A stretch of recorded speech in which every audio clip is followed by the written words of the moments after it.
In 2023, we celebrate 40 years of Chevening. That's 40 years of the most exceptional individuals from all over the world studying at universities across the UK. In the early 80s, the UK was a very different place. There were many parts of life that were not as open as they are now. So what you can see, for instance, in the Chevening scholars, the population that we have are more women applying for scholarships, but also more diversity in terms of LGBTQ plus rights. You have people studying STEM, particularly women going into, sciences and subjects which were really closed to them before. What we have is a far more diverse and inclusive community than we probably did 40 years ago. But let's step back to where it all began. On the 8th of February 1983, the Chevening Scholarship was launched, with 100 scholars in the first intake ready to sample everything 80s Britain had to offer. In 1987, London is a different world. Technology was different. The computer was just being used for the first time. There was no internet. What I found extremely interesting was the exposure to a different society, the exposure to a different academic environment. And of course, that has remained with me, and I believe for the rest of my life. By the 1990s, Chevening was out of its infancy, and the UK was undergoing a cultural revolution. Casting aside some of its old-fashioned formality and emerging wearing the vibrant, confident, youthful clothes of cool Britannia, Britain was the place to be.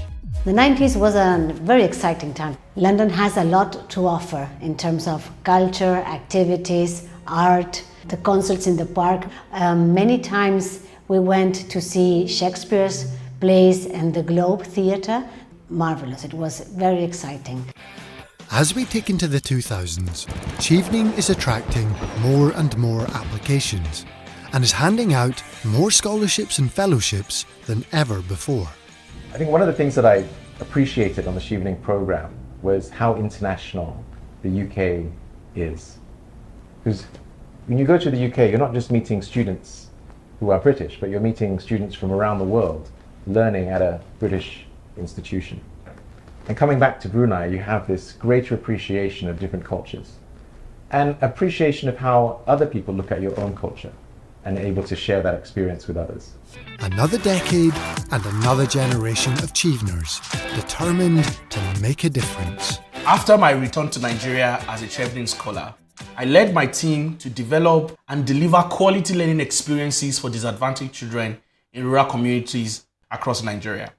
During the COVID-19, we deployed support for more than 500,000 students to access digital resources for offline learning in improving their learning outcomes. To date, more than 1.8 million students in Nigeria currently use the DigiLearn solution, thanks to the support of the Chevening Network for funding my education in the United Kingdom.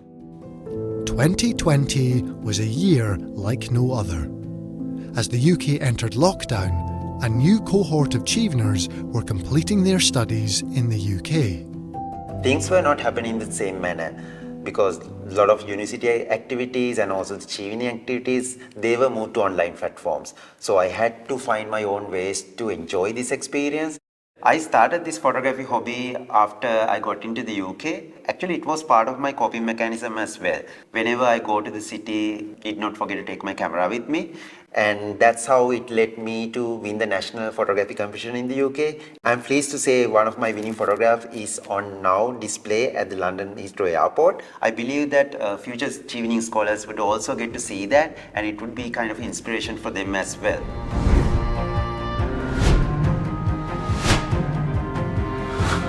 These are the headlines, but there's a story and a scholar behind each one. My name is Tea Martin. I'm from Ukraine. I study Master of Arts in Screenwriting. So my big goal, let's say long-term goal, is to co-produce films between Ukraine, UK, Europe and the rest of the world. My big ambition is to become first Ukrainian to be awarded an Academy Award for Best Directing, obviously, no? So my first term assignment was regarding the UK culture. I tried to write in like Victorian English, and it was complete failure, but I loved it because I learned so much, and I tried to understand the British humor and the British comedies. I believe that Chevening year helped me a lot in my skills, in my networking, and maybe even in my confidence, you know. I feel now the world is mine. I can go out and do any film about anything I want, and people will listen to me because I'm a Chevener.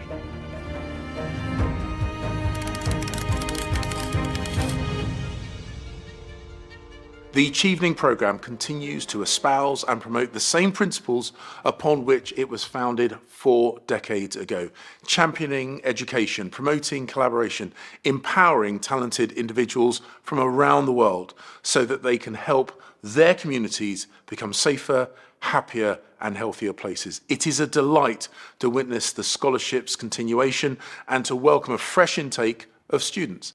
Today's scholars follow in the footsteps of prime ministers and presidents, of revered authors and acclaimed artists, of dozens and dozens of remarkable people who have made a massive difference by excelling in their chosen discipline and engaging productively with their peers. The Chevening Scholarship Programme is all about building relationships between talented people that last a lifetime. It's about building bridges between nations and cultures. And building those bridges is our best bet of creating a better world for everyone.